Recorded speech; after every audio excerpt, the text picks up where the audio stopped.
la vache céleste. Ce texte est sculpté dans plusieurs tombes royales de la vallée des rois, à Thèbes. Il figure déjà pour une part dans la tombe de Toutankhamon et on le retrouve plus complet dans celle de Séti Ier, de Ramsès II et de Ramsès III, entre 1310 et 1166 avant notre ère.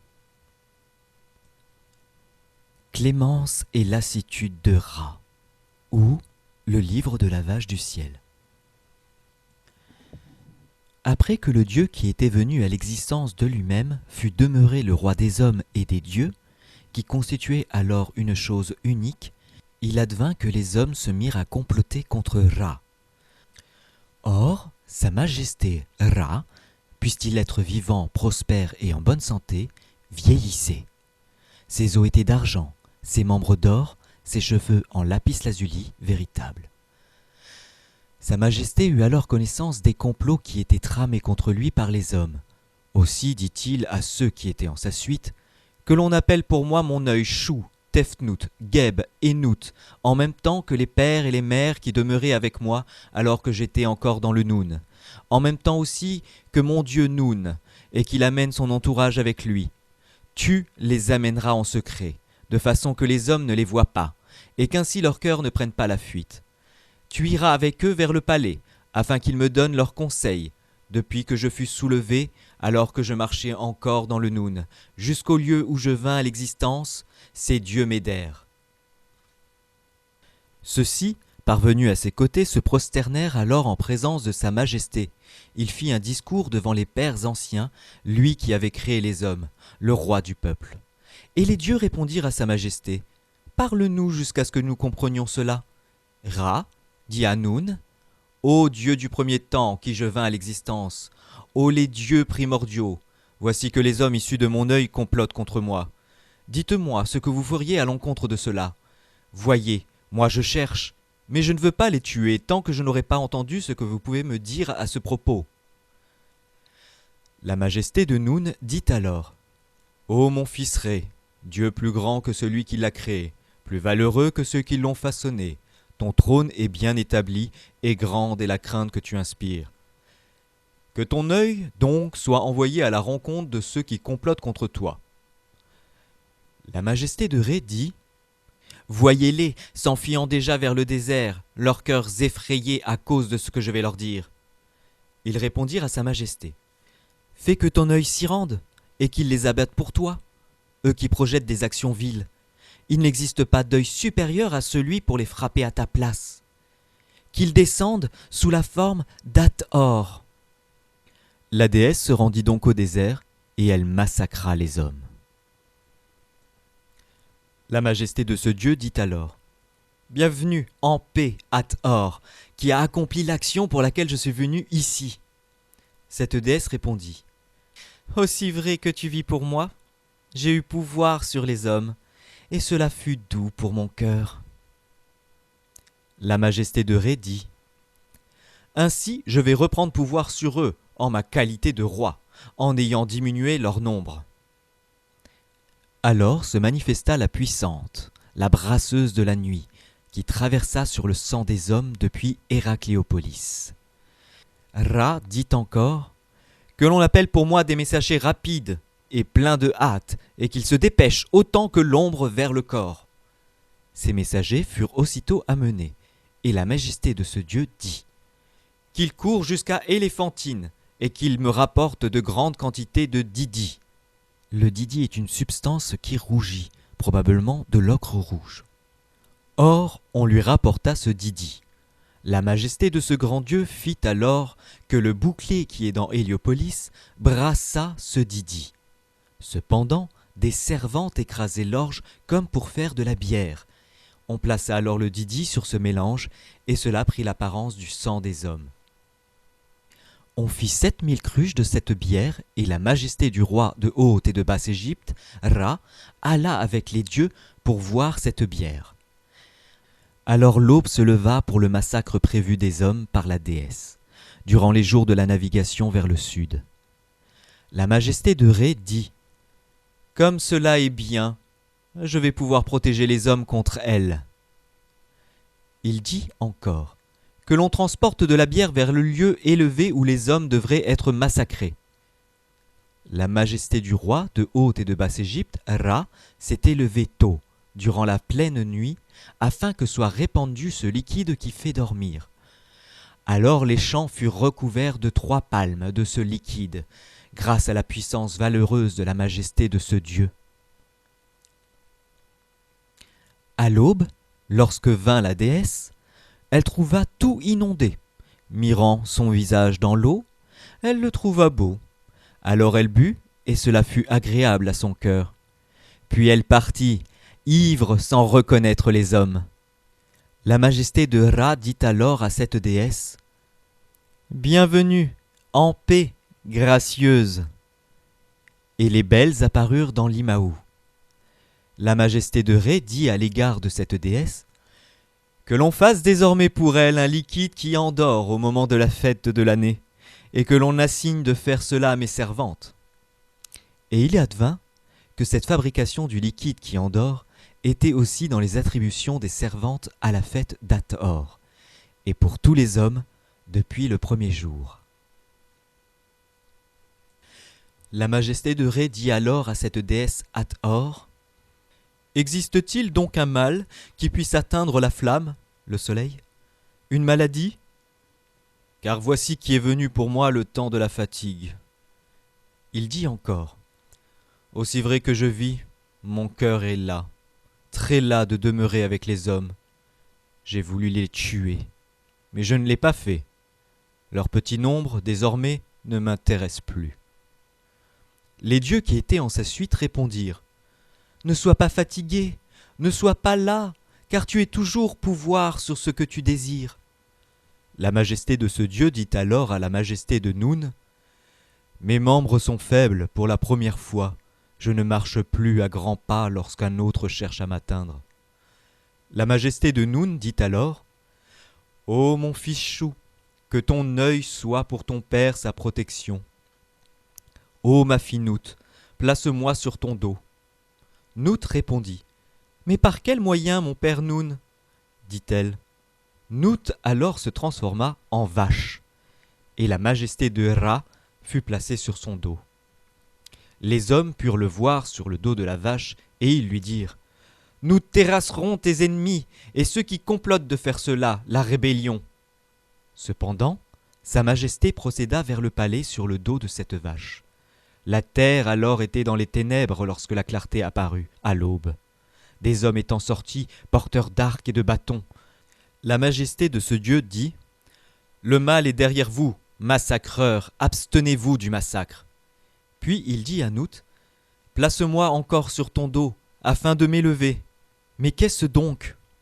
Il dit cela, alors que Nout s'était transformée en déesse du ciel.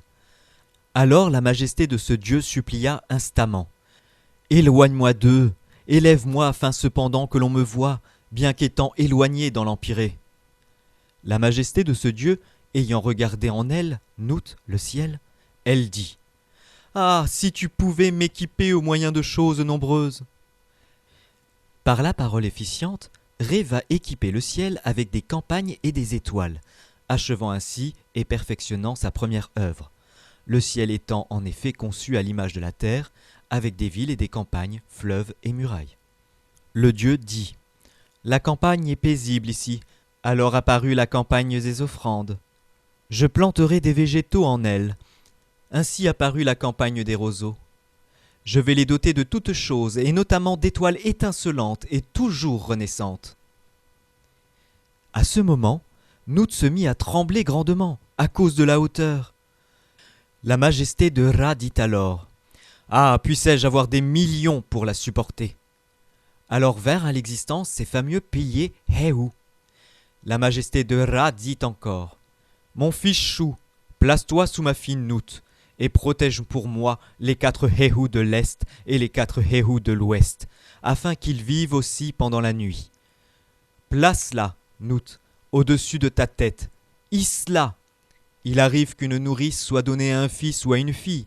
Il arrive aussi qu'un fils soit placé par son père sur sa tête. » Suit alors une description colorée de la nouvelle disposition du monde, description qui est en fait une légende du bas-relief peint sculpté au cœur du texte, formes et mots cumulant leur efficience magique.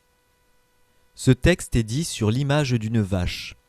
Les génies Héhou sont derrière elle, ses 4 pattes sont en couleur, 9 étoiles sont sur son ventre, la queue à l'arrière pend sur ses jambes.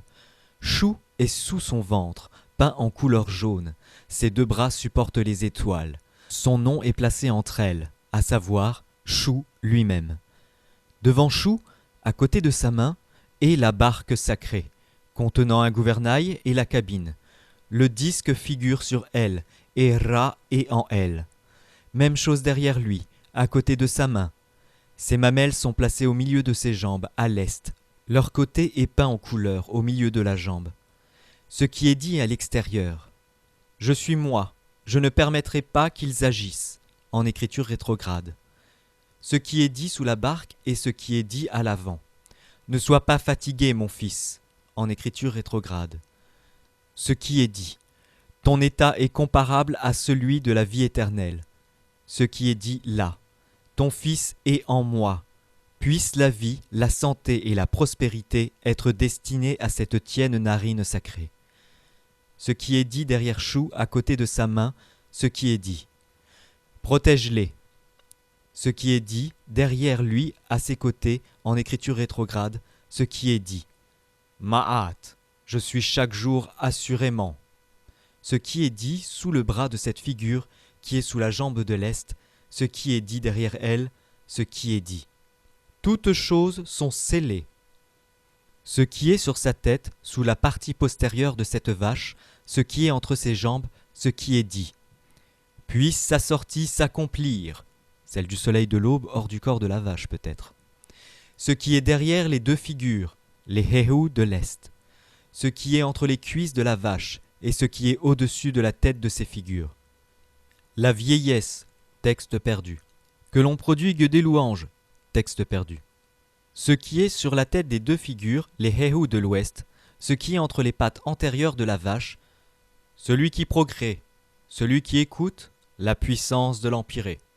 Le texte se poursuit. Il reproduit et donne la position exacte des légendes dans l'image sculptée.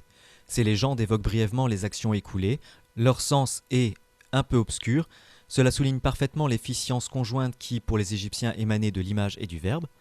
Le texte continue ensuite et décrit la mise en place d'autres éléments du Nouveau Monde dans lequel les dieux se sont éloignés des hommes. La majesté de ce dieu, Ra, dit à Thoth. Appelle pour moi la majesté de Geb, en disant « Viens, accours aussitôt ». La majesté de Geb s'en vint, et la majesté de ce dieu dit « Prends garde à tes serpents, ceux qui sont en toi.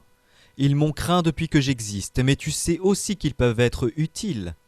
Hâte-toi donc jusqu'au lieu où se trouve mon père, Noun, afin de lui dire « Garde-toi de ceux qui sont dans la terre et dans l'eau. » En même temps, établis un écrit, une formule magique, contre chaque but appartenant à tes serpents, disant « Gardez-vous de toucher aucune chose. » Ainsi, ils sauront que je suis ici, et je me lève et brille pour eux aussi.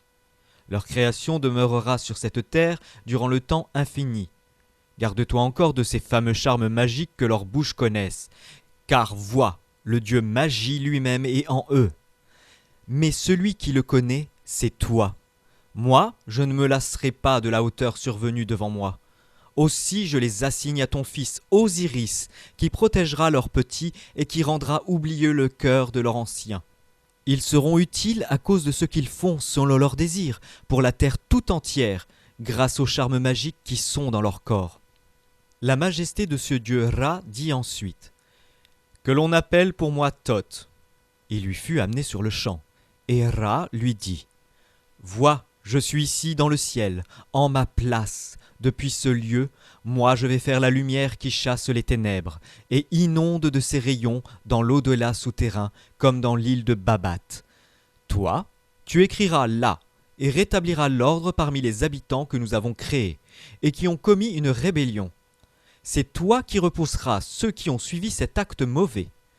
Tu seras en ma place mon vicaire, de sorte que l'on dira de toi, Thoth est le vicaire de Ra. Je ferai en sorte que tu dépêches de plus valeureux que toi. Ainsi vint à l'existence ce fameux ibis de Thoth. Je ferai aussi en sorte que tu puisses étendre ton bras en présence des primordiaux, plus grands que toi, car le discours que tu as fait est bon. Ainsi advint à l'existence ce fameux ibis sacré de Thoth. Je ferai encore en sorte que tu entoures les deux ciels, de ta beauté et de ta blancheur. Ainsi vint à l'existence cette fameuse lune de Thoth. Et je ferai en sorte que tu ne cesses de parcourir les Aounebu. Ainsi vint à l'existence ce fameux babouin de Thoth. Ainsi cela devint.